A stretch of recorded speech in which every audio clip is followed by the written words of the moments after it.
All right, so we're back with my uncle's escape Alcatraz, and it's family day here. So we got a unique guests. We have Ken's cousins, Tim and Steven Anglin, and their father is the infamous Uncle Man, Robert Anglin, who we've been talking about nonstop for almost 45 hours or 46 hours is how many times. So your father has been a pivotal person in this story. And it's really exciting to talk to you guys to find out more about him and what he was, what kind of man he was like. And then obviously, you guys have been listening to the podcast and you understand what, Ken and Mike and we are all doing here and hopes to, hopes to kind of solve this crazy mystery that's been going on for 60 plus years with, your uncles, because you're uncles too, having escaped Alcatraz and what we believe is they did it successfully and they didn't die in the bay and that we're pretty sure that they made it to South America. And based upon some of the information that your cousin Ken and Mike and now us have dug up, we feel like we got a pretty good case that they lived out their lives in South America. So first of all, thank you for being with us. Why don't you, Tim, why don't you go first and then we'll go to Steve. Tell me a little bit about yourself and tell me, just, you can all like go back and forth if you want, but just start off with Tim. Tim, tell me a little about yourself. Well, I'm Tim. I'm the youngest of the Robert Anglin children. I'm currently 54, just turned 54 in December. Still live in Florida, about 20 minutes away from the family property. My brother Steve still lives on the family property. I'm a systems engineer for an audiovisual and lighting company here in the area. Been there over, probably 13 years now. Yeah.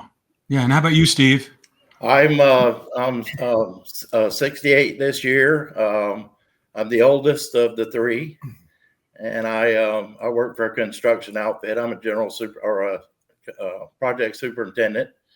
So stay pretty busy with those projects, and everything's been going pretty good. It's cool. So you actually own the family farm. I purchased it, and then in the past 3 years, I've actually gifted it to my youngest son.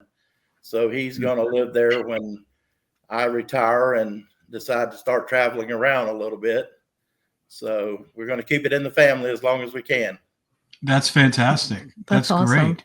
So I got to ask you guys, we've been talking about this for a while. Ken and Mike have been digging into this for years now. What do you think about all this? It's pretty exciting, especially all this new stuff that's coming around. I'm really excited to see where this is going to go. Yeah, I think the families always look for that closure, and it's pretty exciting that there is a potential source here of good information. So we're looking forward to being a part of this if possible. Yeah. Why don't you tell us a little bit about your father, Uncle Man, Robert Anglin, to paint a picture for us. And, Ken's painted a really good picture of it. I'd love to hear from your perspective and whether or not, he had shared any information with you as you were growing up, or if he just kind of kept everybody in the dark and it wasn't like that. Just kind of like, tell us some stories about him. Well, he's a very kind and loving father, very good to all of us as we were growing up. He did tell a few stories, but he wouldn't give up a lot of information. He would highlight on some of the things that they got in trouble for and such. And, when we'd be at granddaddy's and grandma's, when they would get to talking about the situation, a lot of times we would be told to go out of the house. So they didn't want us to be listening to what was going on. So, they made the stories short and sweet. He was always pretty cautious about what he talked about. He didn't let too much slip the lip. And pretty protective. Yeah, he was a good brother. Yeah. Yeah. I just escaped me what I was going to ask you. So Steven, so how old were you when they actually escaped? 6. I was born August 13th of 57, and they left June 11th of 62. So I was about 6 years old. Mm-hmm. Do you remember the family's initial reaction when they heard the news? Not really. I mean, being that young, like I said, a lot of those times they sent us out of the house just to be able to have conversation amongst ourselves over that. So I didn't really remember a lot of that time of them escaping, as much as I remember going and seeing Uncle Alfred in Kilby Prison. Yeah. I can remember that pretty well. Tell us about that. What was that like?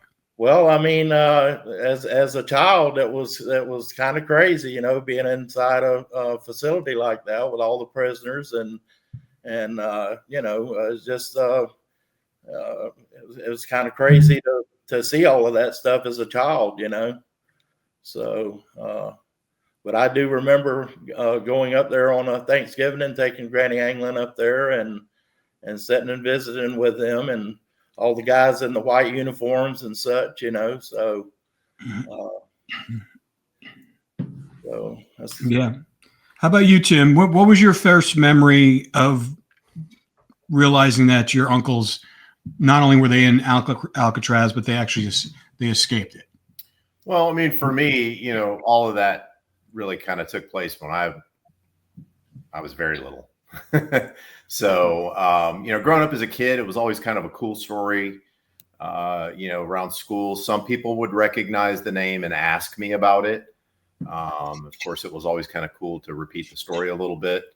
But there wasn't a lot that, of course, that I remember other than just like Dad telling stories about what happened. And of course, later in life, the movies that came out, and then of course, much later in life, the documentaries that came out just kind of kept fueling that story. Yeah. Yeah. And then, Ken, so when you contacted Tim and Steve about being on the podcast, and also we're not going to, I'll tell our listeners what special assignment that we gave you guys, that we mailed to you guys. right. And, but we'll talk about that later. But so Ken, so what are your thoughts of like when you asked them to be involved and contribute to the cause here, as we call it, and what was that like for you? Well, I really kind of wondered at first if they would be interested in participating, only because, we're talking about their dad. And, I guess I would probably be the same way if someone had a story about my dad and, was coming and asking me would I participate, and probably pretty much kind of confirm some of the things that we've uncovered. And so I really didn't know what Steve and Tim were going to think whenever I asked them, and they were more than gracious to help, because it's like Tim said, the whole family really has been seeking to find the truth about what actually happened. I mean, there's no way that people can make me believe that what you see in the movies or the books that other people have written was what happened. And as Mike and myself dug into this, we found out that wasn't what happened. And, it's almost kind of like the other day I was watching a TV show. It was crazy. And they were showing scenes from California, and they were circling around Alcatraz. Of course, that's, very famous spot. And they started talking about Frank Morris, and they didn't even have the decency to mention our uncle's name. All they said was Frank Morris and 2 other prisoners escaped with him. Like, wait a minute, those 2 other prisoners have names, Exactly. and they're more important to me than what Frank Morris did. And so here it goes again, Hollywood trying to paint out a picture that our uncles really were like some dumb farm hicks that, were gracious enough to be invited by Frank Morris, and we're proving that that's not the story. Yeah. Right. Yeah. What do you think about that, guys, brothers? Oh, I mean, he's totally accurate. Yeah. I mean, some of the stuff that I've seen out there is just ridiculous. Yeah. They kind of painted Frank Morris to be the mastermind of it, you know. So, and I think there's a lot more to that story. I think it was more John and Clarence that were the masterminds. Yeah. Yeah. I'd like to add one thing to that. Back to what you were asking, Ken. You know, this meant a lot to our father. He paved the way on a lot of this. You know, when he was still alive. You know, towards the latter part of his life, he, you know, got involved with different people with books and things of that nature, and it meant a lot to him to try to figure out what happened to him. So, you know, for the cousins to take this on and kind of carry the torch, if you will, it means a lot. It means a lot. But you've done a tremendous job on it, Ken. You've done really well, and Mike, and really thank you and Cindy for doing what you're doing, Rob. Absolutely. Oh, it's been an amazing story. It's such an honor to be able to tell it. Thank you for giving us that. Yeah, Ken and Mike thought they were coming on for like one podcast to help promote their book. Little did they know that we sunk in like a tick.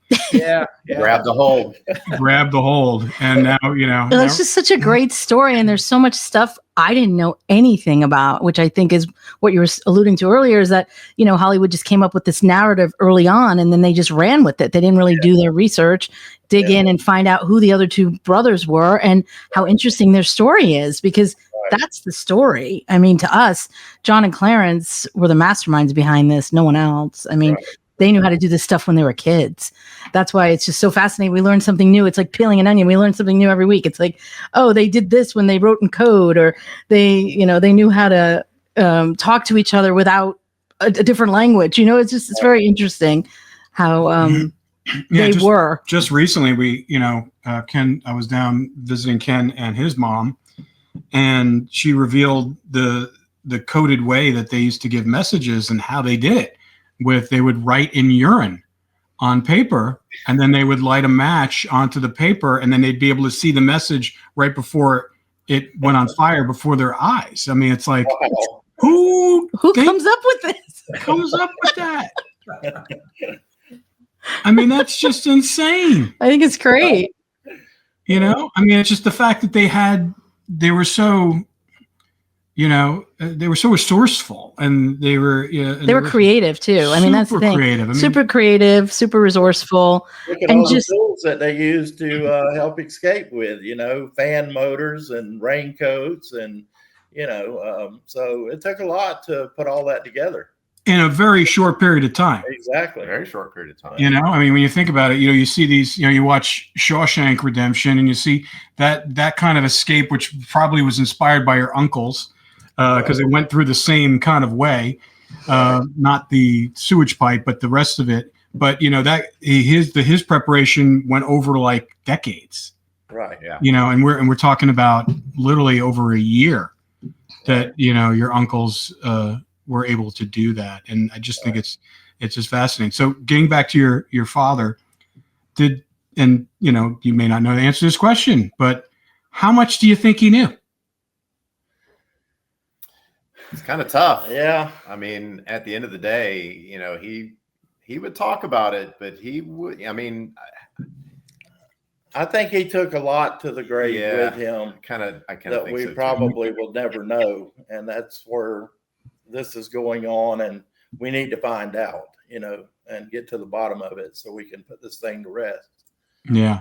You know, one of the things my mom told me about Uncle Man, and I noticed that out of the times that I had been around him, was that Uncle Man was a very dedicated man to his siblings. Oh, yeah. I mean, to the point that I don't believe he would have ever put any of his siblings in jeopardy. No. And especially, you know, since they knew what the FBI was threatening the family with early on. I mean, it's recorded in the FBI files that as they interviewed each of the family members, you know, they let them know right up front, If you know anything about anything, if you know where they are, if you have any information whatsoever, you don't share it, you're going to prison yourself. Yeah. And so, Uncle Man was that being told.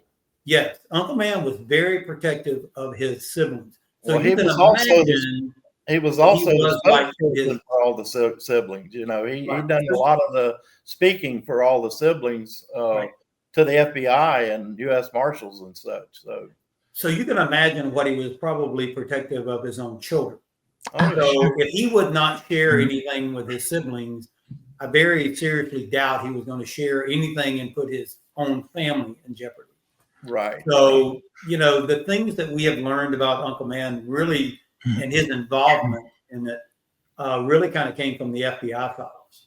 And then of course, the interview that Fred Breezy gave with the Anglin family in 1992, the way that Uncle Man answered the questions that his brothers and sisters were asking Fred Breezy, he pretty much answered the questions for Fred, especially like what it was like down in Brazil. It's like, okay, wait a minute. You're answering these questions in a way that, you undoubtedly have been there before, or you have knowledge that you probably shouldn't have about how the law was working in Brazil during 1973. So, that's where probably most of our information about Uncle Man comes from. Yeah. Were you guys, Tim and Steve, were you aware of that meeting with Fred Breezy and the family? Were you aware of that? Well, I actually took my dad over to Largo on a Sunday morning to meet with him. He wouldn't say who we were going to meet, but he wanted me to drive him to Largo. And then when we got to the address where Fred Breezy and his wife lived, Dad made me stay in the truck. So he was in there a couple of hours trying to set this thing up so that Fred Breezy would come to where Dad and Uncle Rufus and Carson and everyone stayed. So it was. I do know about that and the interviews and such. Yeah, because you were a man at that point, right? Oh yeah. Well, I hope so. What year was that? Do you remember? Oh gosh. No, not right offhand. I can't think of what year that would have been. That would be 92. No, okay. So I was going to say, because shortly after we went over to Largo, they did have that set up there in Ruskin. And they actually met twice. They met one time in like October, and then they met again in like December. During the winter. Yeah. So I think it was the second meeting that my mom recorded it. So the recording we had was their second meeting, but they did talk about the first meeting in the second meeting, because you can hear them talking about Fred was undoubtedly, and I asked my mom this and she didn't remember, and I wish I could go back and ask Uncle Man this.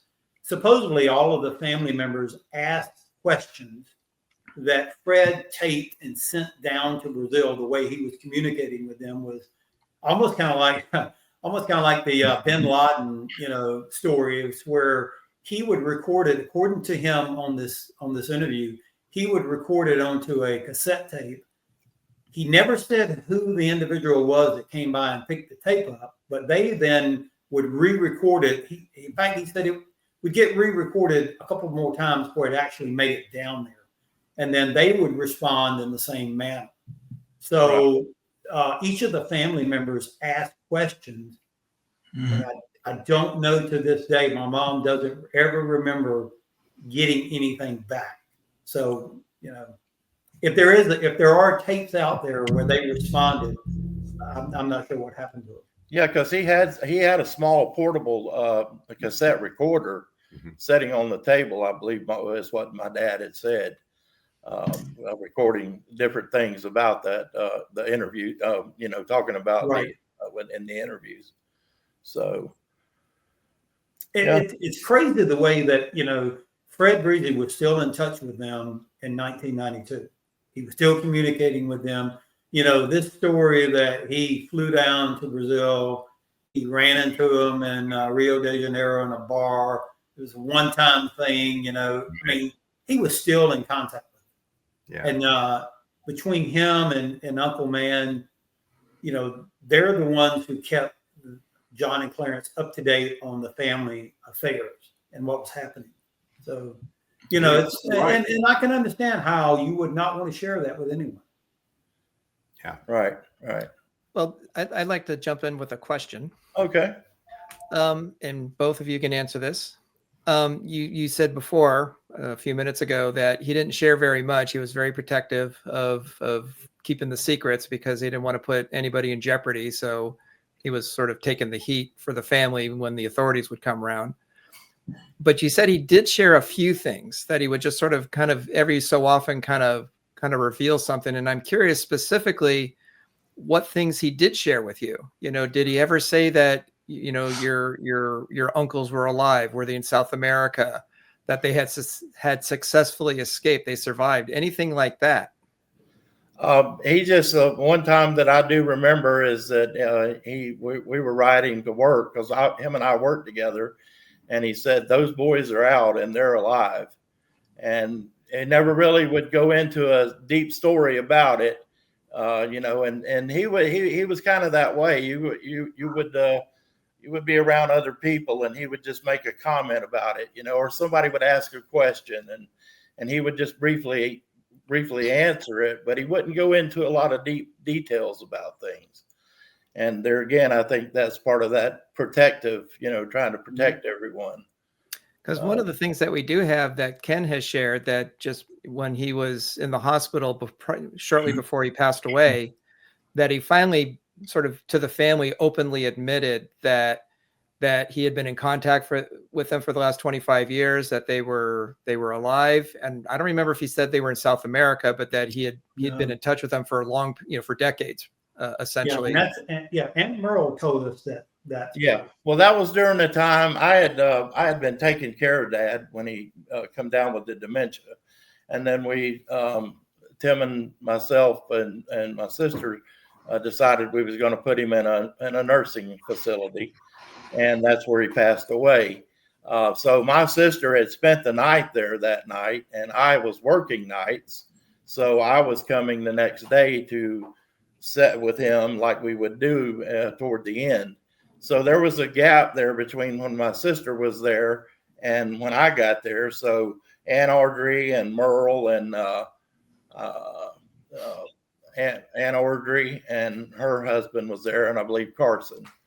So that could be very well that he did make that statement, but I was not there when that happened. So you know, we was in the midst of changing from my sister going home and getting rest, and me coming on board to sit with him during the daytime hours. What did you think when he said that to you that one time in passing, that he knew that they made it out and they're fine?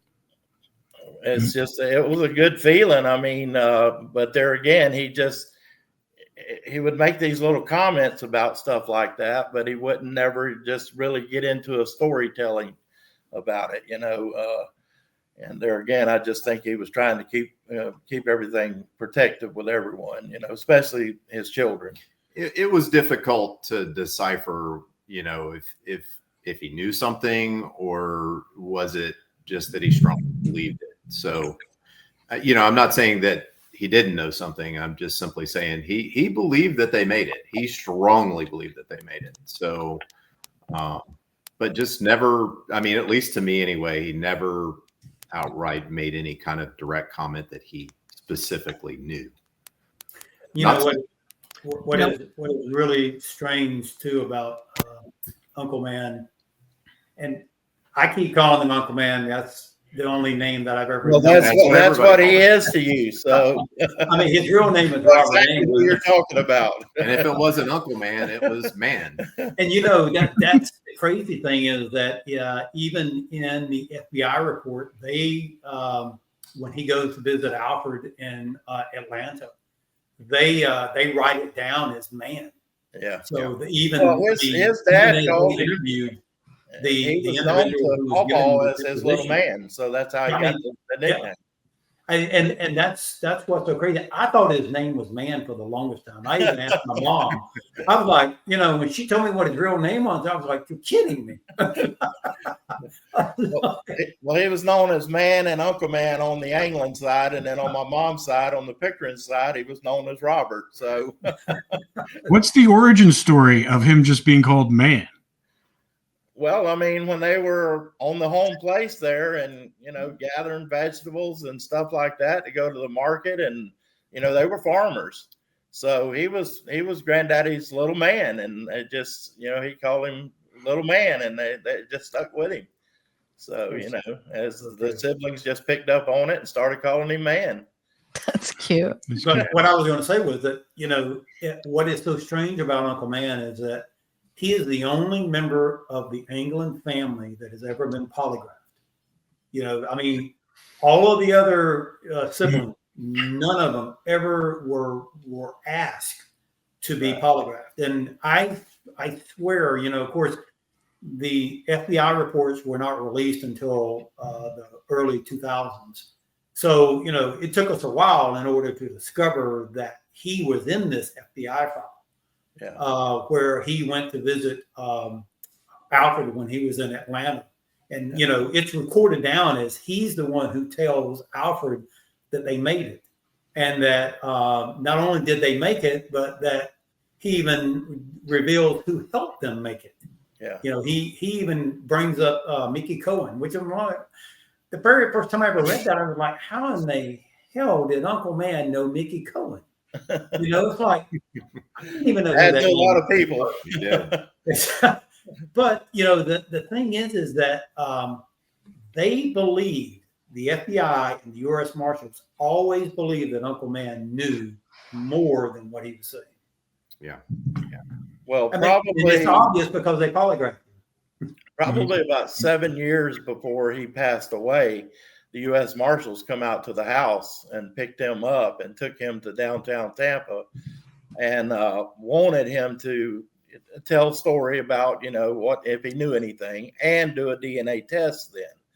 And Dad just wouldn't do the DNA test back then. He refused to do it. In fact, they sent him home with a kid in case he ever changed his mind. And probably, 3 years or so after he passed, and I went through all of Dad's belongings, there was that DNA test kit, and I threw it away because he just wouldn't give up the DNA, So take a guess at who the U.S. Marshal was.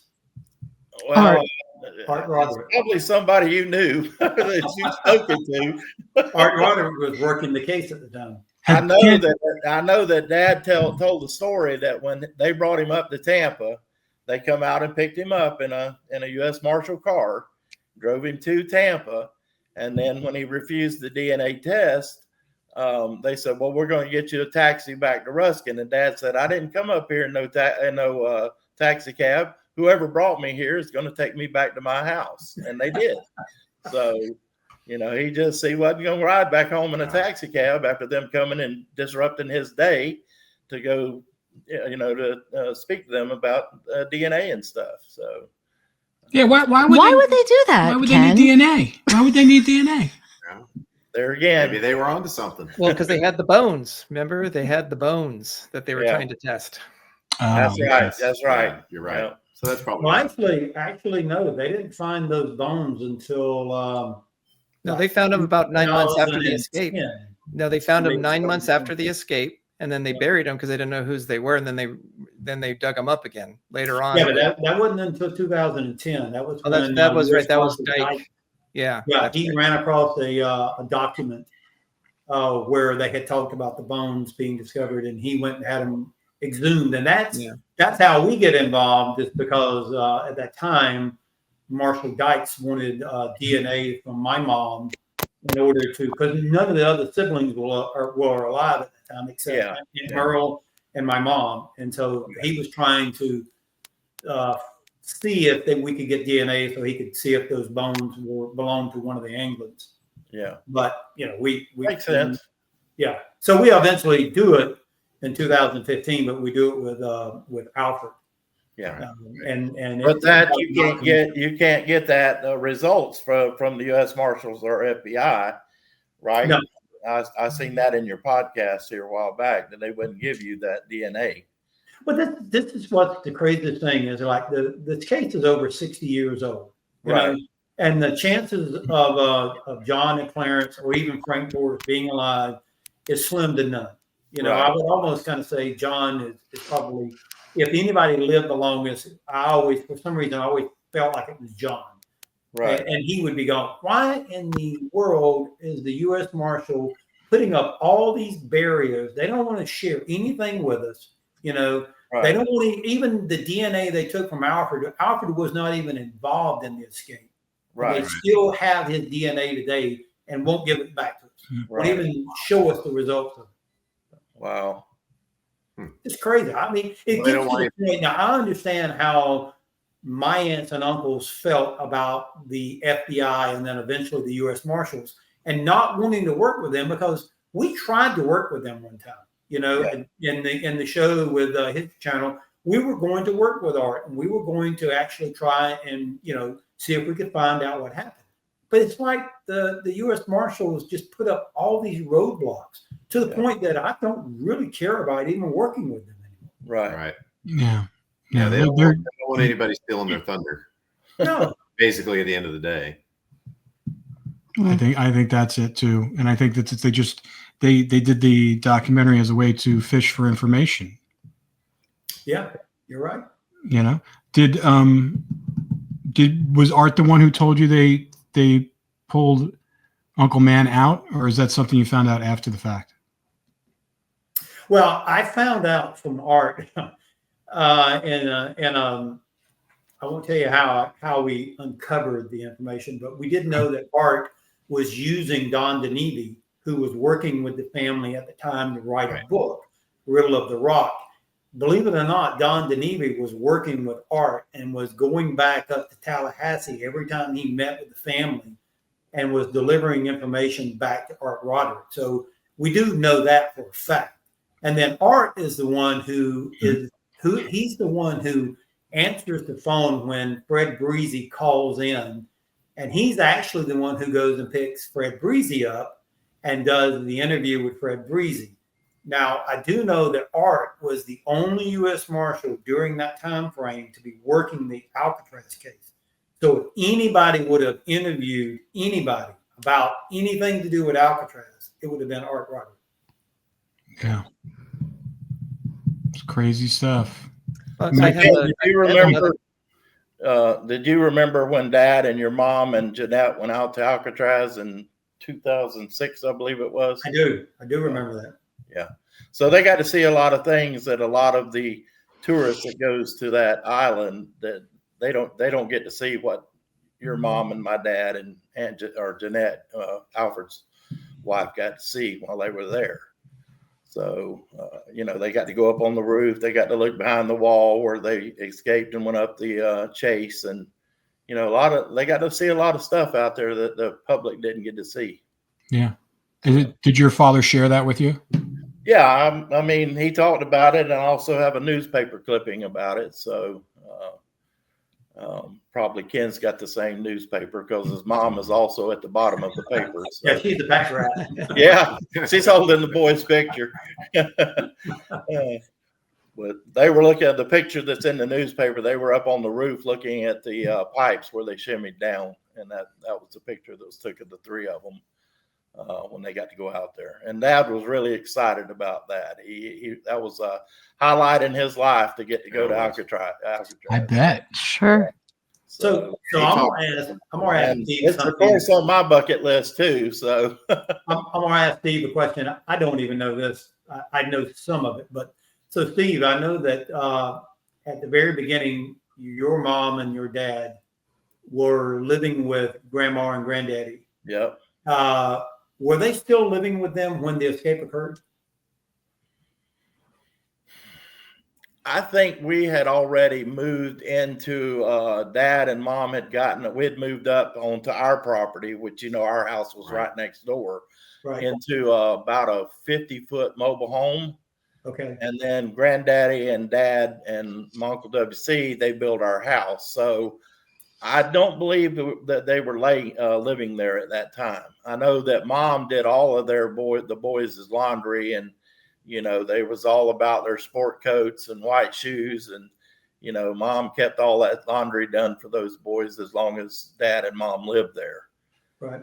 Well, I also know that your mom, according to what my mom told me, is that she's the one who wrote all of the letters. All of the letters Grandma would send to the brothers. Yeah. Her Granny would walk down. She didn't know how to read and write, so Aunt Billy would be the one who would write the letters for her and then send it off. Yeah. And whether it be to Alfred or any of the other siblings, she did all of Granny Anglin's writing for her, and read the letters that would come to Granny because she couldn't read them. So, wow. Do you think your mom knew anything from your father? Well, maybe, maybe. But Mom knows a lot about it. And Ken will tell you my mom and Ken talked a lot back in when all this kind of got started. So, I mean, my mom did know a lot of information about a lot of things, and such. So, am I correct, Kenny, that you and Mom had spoke quite a bit on the phone? Yeah. So you remember, Rob, when we were at my mom's and she talked about John and Clarence coming to the window at night, and my grandmother and grandfather seeing them. Well, Aunt Billy is the one who told us that story, and in fact, she said that she actually wrote it down in a letter or in a document that she wrote, and described how that they came back to the house. They didn't come into the house. They went to the screen window of their bedroom and spoke to their mom and dad and told them, they would not be back ever again. And, undoubtedly that's how they communicated with them for the last time. Yeah. Now, I don't know, of course, we've all heard stories. Now, Steve, probably he's a little old. He would have been older at my grandmother's funeral. I was only thinking how old I was. I was probably maybe 11 at the time. Okay. But, I was right at 15. So did you ever see two men dressed as women there? Well, it being, we only got to go to a few funerals when you're, children. I don't remember seeing that, but my understanding is that the two women showed up after the wake and everybody had just about gone from the funeral home, was my understanding about the story. But I don't remember seeing that. So now, you could talk about, according to what I've heard, and we put it in the book, Grandma used to get, according to what we were always told, right, so from my mom, she would always get flowers on her birthday. And that on the day that she was buried, when everyone got back to the house, there was a dozen roses on the table. Is that true? Yeah, I do remember and that. They don't know where it came from. There was no card or anything. No, I do remember seeing the roses on the kitchen table. So, what about the Christmas cards? I mean, Granny had so much stuff, I don't recall the Christmas cards, to be honest with you, Ken. I can remember, there's some things I've told Steve. I don't know why I can remember things, but I do remember as you walked in, and I'm calling it the back porch because it was a screen door that would lead into the kitchen. Yes. And, if I'm sitting there visualizing it, I can see a table right in front of me as you first walk in, and there was a sink off to the right, and off to the left was a chest freezer. Exactly. And behind that chest freezer on that wall was all of those Christmas cards that Granny took and put up on the wall. I mean, I could see them as clear as day. But for some reason, that always stuck out to me. That, and I remember the hologram Jesus that, I told you that I saw in her house one time before. And I also remember seeing the painting that Clarence painted, because there was actually 3 paintings that got sent back to the house. 2 of them that John did, which was of Helen and Ruth. And then Clarence painted a rock scene with water crashing upon it, and they kept it in that back bedroom. Mm-hmm. And things like that I remember, and I can visually see it right now in my mind. Right. Yeah, I don't remember the rock painting, but I do remember the picture of Helen and Ruth. Right. So that house really didn't change over the years after she passed away. I was only about 5 or 6 when she passed away. So I remember the funeral a little bit, but really don't remember her much. But I can tell you, going to that house growing up as a kid, it was a time capsule. Yeah. It did not change by much at all. Nope. I mean, that table you mentioned sat in that very same spot. Did not. Yeah. So. But you do remember, Steve, that photograph of Jesus knocking on the door, the hologram? Do you remember? Well, that? she had. Ken and I talked about this the other day, and she had several of those kind of portraits around through the house, and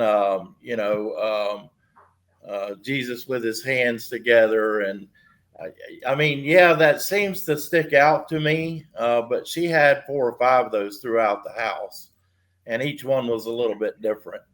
Yeah. And Granny was a religious person, so she liked to have that stuff in throughout the house. Yeah, because what was interesting is that when I went to go meet Marie and Ken in Leesburg, as soon as I walked in there, on the ground right next to some other like photo albums or books like that was that same image, which came in the postcard.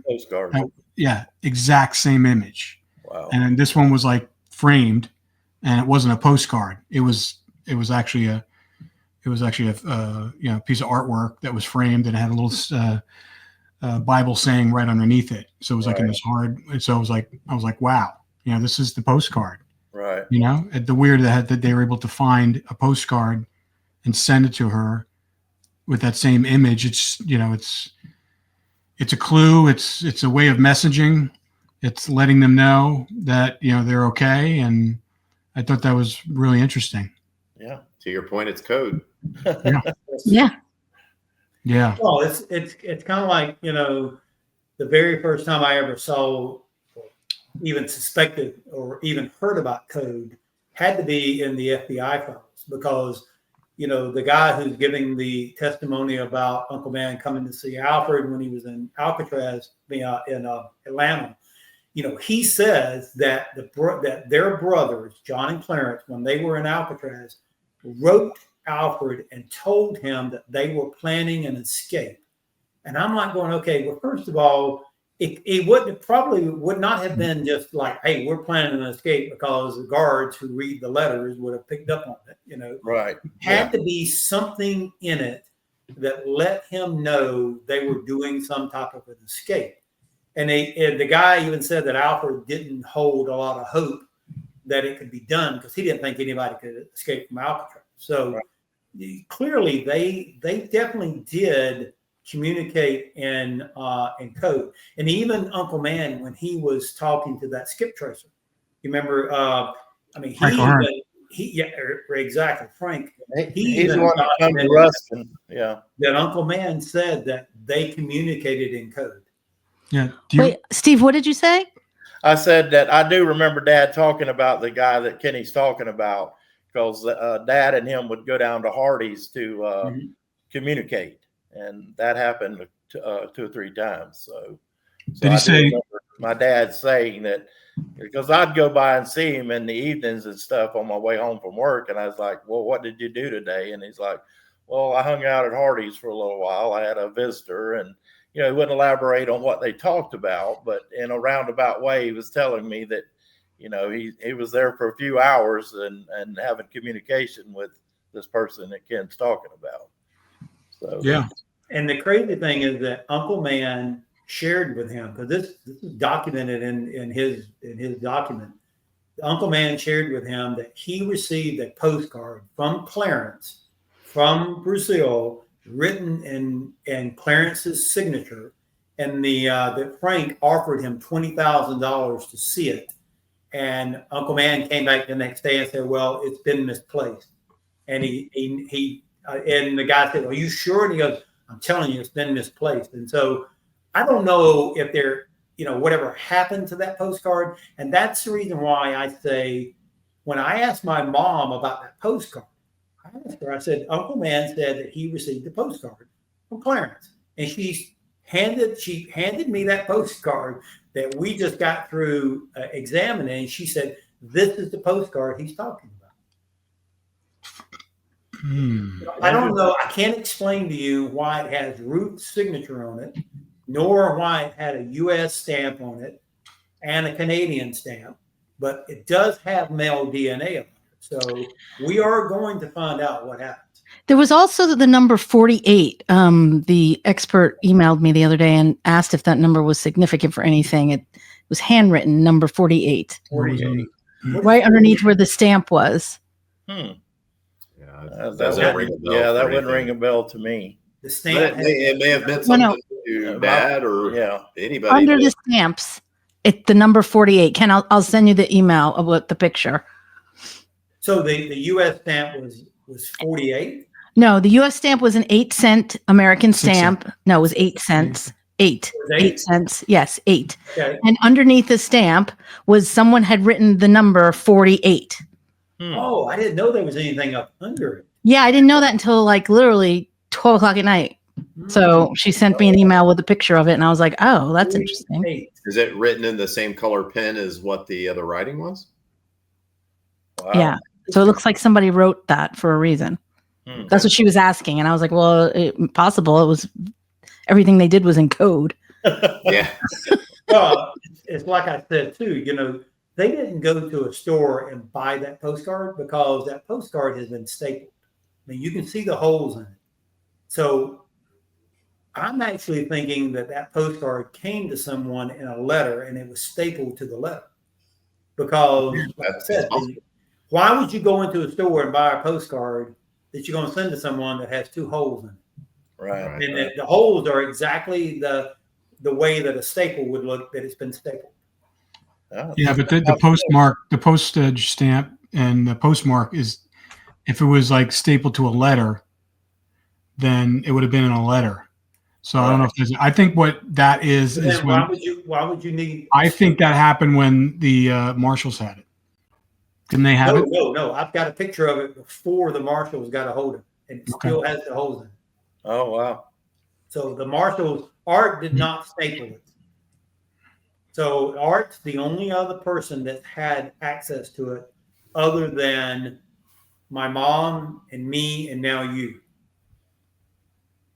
And those staples were in. I've got a picture of it before we gave it to Art, and you can clearly see those holes still in it. Wow. So, if it came in a letter, then I would ask, why do you need a stamp on the postcard? Well, maybe they sent that specific card because it was significant of something and it was stapled to a letter.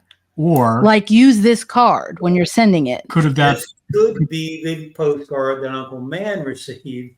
It just never was used, and it was used whenever they went. Because the strange thing is, like, this was at the exact same time that my grandmother died. Right. It was mailed on the 9th of July, and Granny died on the 15th. Me and my mom were down with my brother David. We were down in Ruskin, staying that week with my grandmother when that postcard was mailed. And that postcard on it says, "I hope you are still at your mom's." How in the world would they know that my mom was down visiting her mom?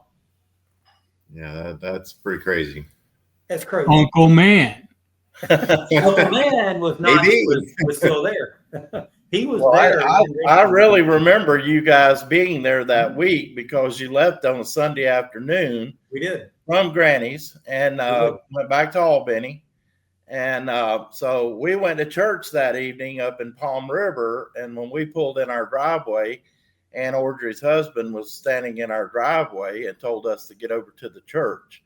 So we headed right over to the church, and there was Granny laying in the pew that she sat at every Sunday night, same place, and she had passed away. And so I distinctly remember my dad, when we got back home, calling your mom and saying, "You guys need to turn around and come back. Granny has passed." So it wasn't Uncle Man that was up in Canada. no. No. I think the closest he got to Canada was Traverse City, Michigan, or Toledo, Ohio. He did go to Michigan quite frequently. The Actually, whole family went to Michigan. There you go. That actually leads to a question that I've been wanting to ask. Okay. So I had referenced earlier that he, before he passed away, he said he'd been in contact with his brothers for 25 years. During that time, those many years, were there periods where he would just kind of disappear for a few days, just sort of go off somewhere and then come back and didn't say where he went from time to time? I don't really remember him traveling, off by himself, unless he went up to visit his sister in Michigan, which was Mary Nell and her husband, Floyd. Or at that time, she was married to someone else. But I don't really remember him just going off and being gone for days like that. No. But there was a time there, Dad and I, we lived together when we was living out in Texas. And when I moved away to go to Corpus Christi to work, he took over the house that him and I shared. And then his sister from Michigan had come visit, which is Mary Nell, and stayed with him for, about a month. But I don't really recall him just taking off on an excursion like that by himself. He would go places, but he would usually tell us where he was going. How long he was going to be gone. Yeah. And sometimes he would stay longer, but he might plan to go to Michigan and he might say, I'm going to stay up there about a month, and he might stay 2 months. But he would usually let us know, like when he was traveling back. He stayed in touch with us. He didn't really just run off. Yeah. So he had never been to California though, huh? Only in 2006 to go to Alcatraz that I can recall. So. Did you know, this is the other question I want to ask about Breezy. Did Uncle Man, because like they met, John and Clarence when they were young kids, did Uncle Man ever talk about Fred Breezy when they were younger?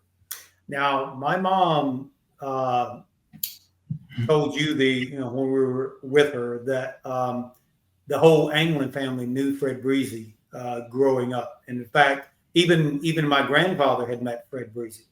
But I believe I have a photo of Fred Breezy with the Anglin family in a car way back when Uncle Man, he was really, really young. He's the one driving the vehicle. But if you look at the guy who is on the back, now I haven't, of course, had someone verify that this is Fred Breezy, but I swear, and I showed it to Mike, and Mike can verify it or back me up if he wants to. That guy looks just like Fred Breezy when he was that age. Now, we do know that according to Fred, he grew up at the same time frame. He lived near them when they were on the Alafai River. He's even verified. My mom's verified they lived on the Alafai River. He talks about them swimming together. And then they were in Mariana together at the same time when John and Clarence went there for when they got in trouble for reform school issues. Actually, it wasn't reform school. I think they had broken into somewhere and they were juveniles. It was juvenile place. But Fred Breezy and his friend went there at the exact same time. So, they knew each other to the point that that it's not very hard to believe that he is the one who flew them out of the country. Because like I said, when you listen to the tape and you listen to how Fred describes, unless you were flying that plane, you would not have known the detail that he knew. Like he knew where they landed. He knew the time they landed. He knew they were refueling their plane. He knew where the location was. So, you don't know those kind of details unless you're the one there with them. Right. Yeah.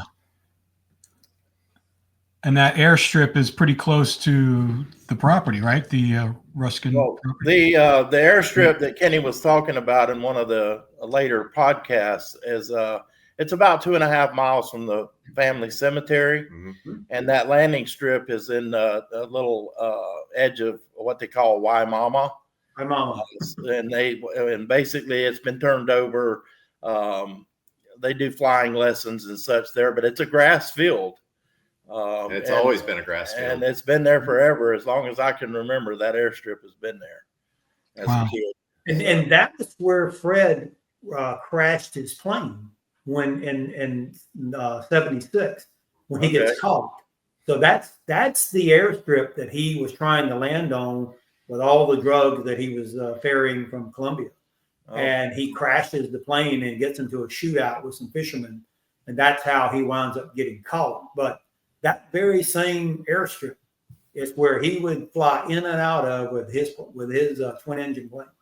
Well, you pass right by it to go out to the family cemetery. So, and like I say, it's been there as long as I can remember. Like the very first funeral that I think I ever went to as a kid was Uncle Alfred.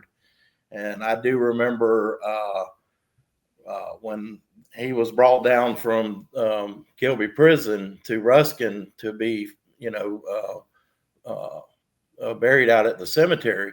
They actually brought him out to Pawpaw and Granny's house, and he stayed all of Saturday and Saturday night. And then Sunday they come and picked him back up and took him to the funeral home. Now they did things like that back in those days. And that would have been like the first funeral that I ever would have been to. And that airstrip was there then. Mm-hmm. So. Wow. Mike, did you have another question? I tell you. No, I'd asked it about man. Although Ken had said that there was one time when he and his mother were invited to Texas to meet with some friends of his, and Ken's mother didn't go, and he sort of lamented that they didn't go because the friends could have possibly been John and Clarence because he lived right on the border, right very close to the Mexican border. Yeah, my mom had said that when Uncle Man lived out in Texas that he invited my mom and my dad to come out, and he was going to take them fishing down some river that he fished on, and he wanted to introduce them to two of his friends. And so my mom and dad had thought about going, but the weird thing is that Uncle Man asked my mom to bring those paintings because he wanted to show those paintings to his friends. And he never said who the friends were. And my mom and dad never went, but now she did say that Aunt Audrey and WC went. And Audrey stayed at home, and he took WC with him, and they went down and he introduced them to whoever the two friends were that he wanted to introduce them to. So now I don't know who they were. My mom. Dad had a lot of friends out in Texas. Yeah, so he did. He knows a lot of people there. So he's just one of those type of people that when he meets someone, he likes to hang with them. So he does have a lot of friends and family still there today. The strain of all of the stories that I've read in the FBI file, this one has always stood out to me. And it was this hotel owner, I think it's called the Hawaiian Royal, still there today. It's right at, if I looked it up, I could tell you what city it's in, but it's like right there at the border from the U.S. and Mexico. It's like a mile. And this individual gives an account of these three men. This is back like in mid to late 60s, coming to the hotel, checking in.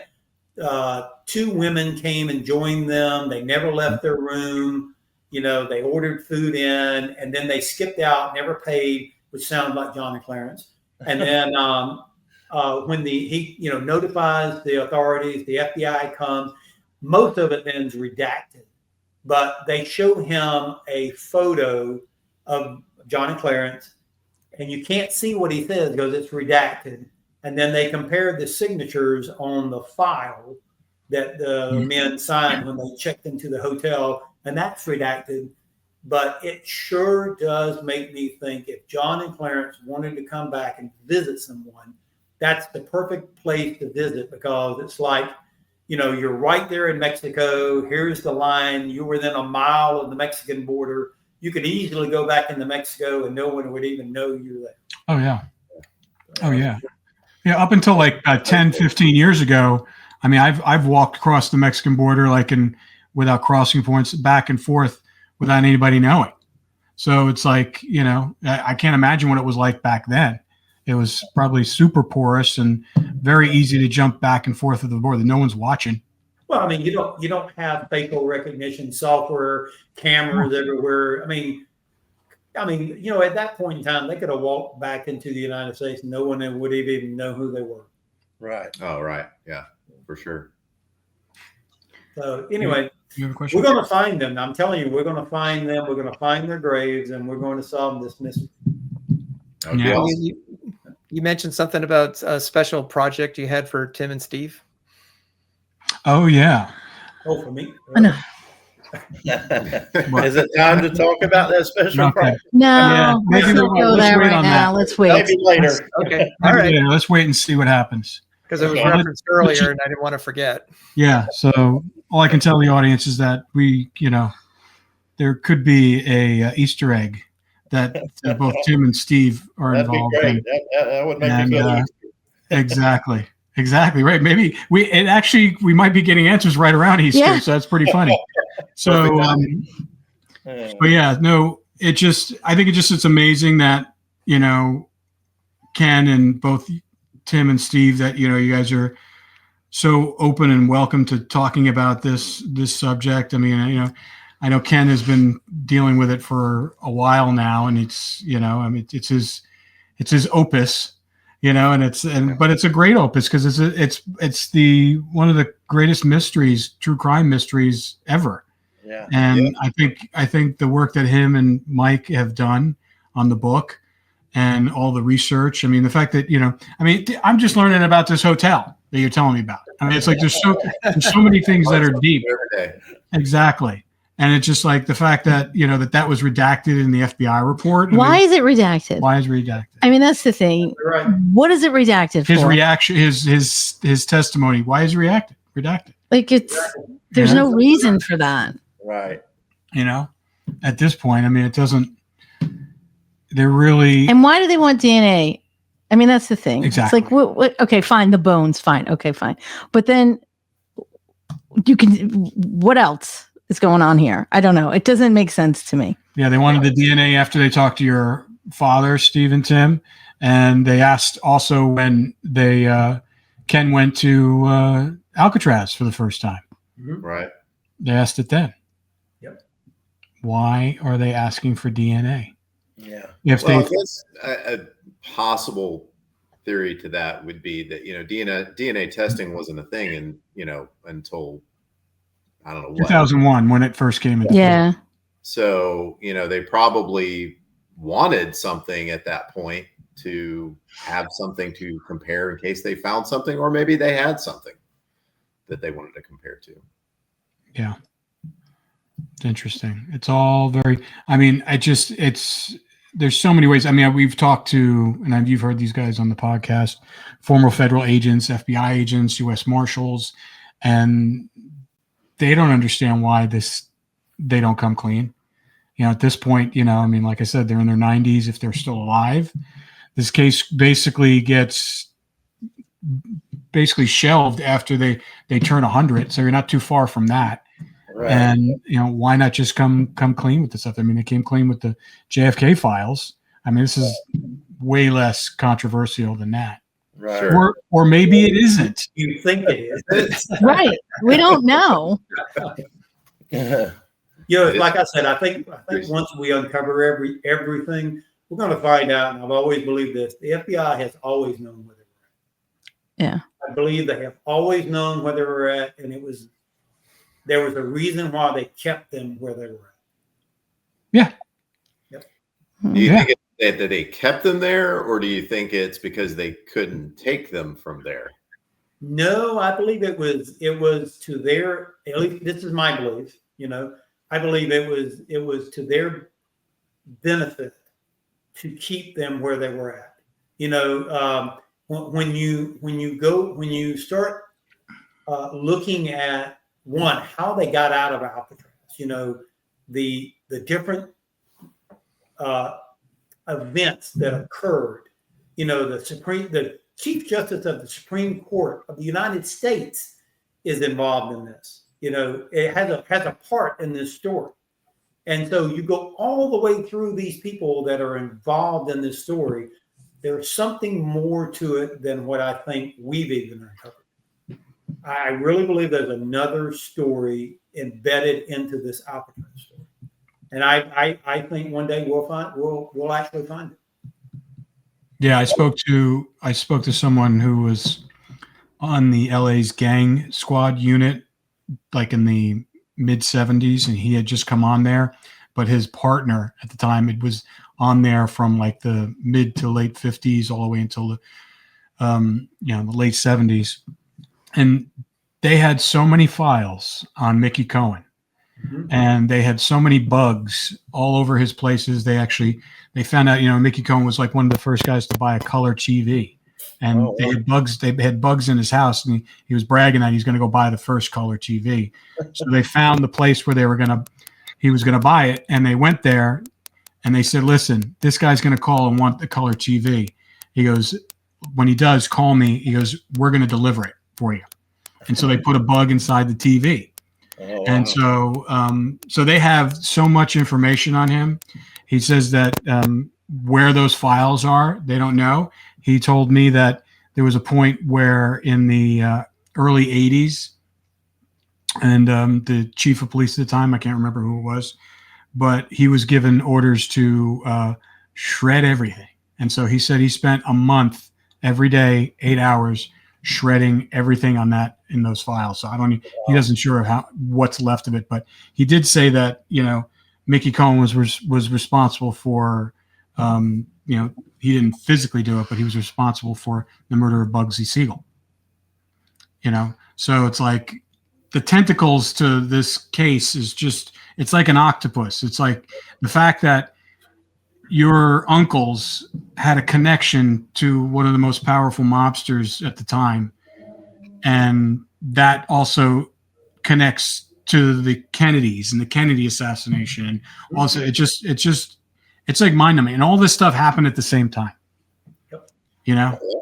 62, 63, it's just, and the fact that, like Ken was saying, is that, and we've asked this of government officials and federal agents, and never at any time has a chief justice of the Supreme Court, the chief justice, by the way, signed a post a bond or allowed for someone to get out of prison, and he signed it. No way, a criminal.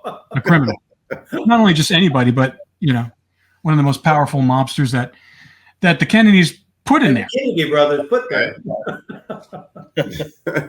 So there's so many things going on. And, obviously the work that Ken and Mike have done really reveal the Mickey Cohen connection, which like you have the two people, I think the two pivotal characters in Your Uncle's Escape is Fred Breezy, who was the one who we believe introduced them to Mickey Cohen. And then you have Mickey Cohen, right. And then you have like the who's who. You have Whitey Bulger, who was, they were housed with at Alcatraz, and also Bumpy Johnson, right, who was the godfather of Harlem, who right. So many key figures that center around this escape that they wanted that they wanted to succeed, that they, no matter what. Right. What else was behind that? Right. It's insane. Yeah, it is. Yeah, there's more to this story than what we've uncovered before. Oh, absolutely. And then I like how, it's really kind of a crime that it's in the fact that Mike and Ken have been able to write this book, which is great because it's always been confined to like just the escape, Frank Morris, and two other guys.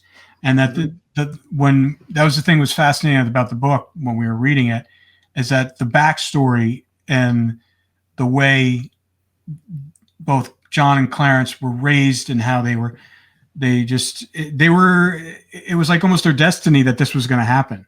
They started out as, little kids just getting in trouble, and then things would escalate and they would do it. They weren't mean kids. They didn't want to hurt anybody. They were risk takers, and, they were poor kids. So they didn't want to be poor anymore. So they figured out a way how not to be poor. And the fact they were so clever at it and using all their resources. I mean, they robbed the bank with a toy gun. I mean, that's pretty freaking risky. It's like, so it's like, what if they walked in there and someone had a real gun?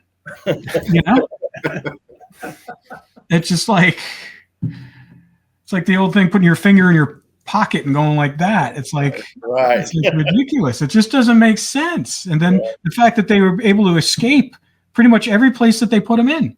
Yeah. I mean, it's just the level of, ingenuity and tenacity and fearlessness that you have to have. And they would do it even if they weren't together. If they were separated, it didn't make a difference. Right. Yeah. So they were deadly when you put them together. Yeah. They were a power couple when you put them together. Right. That's right. Yeah. And I remember Ken, in one thing where Ken said the letter that the warden at Leavenworth, who sent to the Alcatraz warden warning him, says, "Listen, you guys you better watch out for these guys." And he didn't listen. No, he didn't. Put them side by side. That was. I was going to say that's the craziest thing. They put them side by side. Exactly. It's crazy. I mean, just lastly, Tim and Steve, what's your overall feeling about all of this stuff? And this is your family's legacy. It's a crazy legacy to have. It's a legacy for sure. It's a legacy that I would love to see come to an end, especially, Ken's mom is getting up to be close to 90, if I'm right. And Aunt Merle is 87. And I would just love to see this thing get some closure for them. Right. They're the last two remaining siblings. And yes, it means a lot to us, and Ken, but not as much as it would be for them. Exactly. Yeah. So. And do you guys have children as well? Oh yeah. What age? I have 4, and I've got 6 grandkids, and one will be born, a new one, and his middle name will be Robert. So June 24th, I believe. That's great. I've so got what do you 4 children and 3 grandchildren. Oh, nice. Do you share any of these stories with them, or is it kind of way over their head? It's just kind of like. Well, it's kind of interesting because sometimes when I pick up my grandson and my 2 girls, I'll go over and get them. And right behind my seat is Dad's scrapbook, which I have laying here beside me now, with all the newspaper clippings and such. And then the Don the Navy book that was out, it's also in my truck, and the one that Ken and David wrote. And so they'll get it out, and I'll hear them conversating back there. Papa, was these really our relatives that did this and stuff? And they're just like 11 and 9, and 6. And, so, yeah, I mean, it's a little early, but they pick up on those things when they, we're riding around and they get the books out and look at all the pictures and, hey, is this Big Papa? And, that kind of stuff. It makes you feel good. Yeah. I mean, there was something that just came in on news on CNN did this morning I found on TikTok, where this scientist took, like, you know what LiDAR is, where they can 3D scans like buildings. They did that thing where they found all those structures underneath the pyramids and stuff like that. They did the same thing for Alcatraz, where they flew this LiDAR drone through the entire prison. And I'll send this to you guys. And, it was all about, kind of reconstruction, because I guess they're having Alcatraz is having the water tables rising or something like that. So they want to see how much they can preserve digitally. And of course, the final story they did was they traced the escape through with the drones and the LiDAR. Cool. Living it. Yeah, it was pretty cool. It was pretty cool. That would be neat. Yeah. Yeah, so it's like it's never going away, this story. Right. So did they right, take right. it to the pier and then they followed the boat out to the middle of the bay? Did they end it that way? No, they stayed within. Yeah, they stayed within the prison where Okay. they took it right up until the air vent, and that was it. Oh, okay. Yeah. They started with the little inside their cell through the vent, and they went through there. But I thought it was interesting that, it's like I can't escape from Alcatraz. I can't escape from Alcatraz. Right. They're going to tell the Alcatraz story, and they always have to tack on the escape because that's what Right. it is. Right. Can't. It's not going anywhere. Well, gentlemen, Thank it's been you so wonderful. much. And thank you so much. We'll be talking more soon. Okay. And Ken and Mike, obviously we'll see you next week. Well, it All was a pleasure to meet you all. All right. You too. Thank Make you. it. Take care. Here.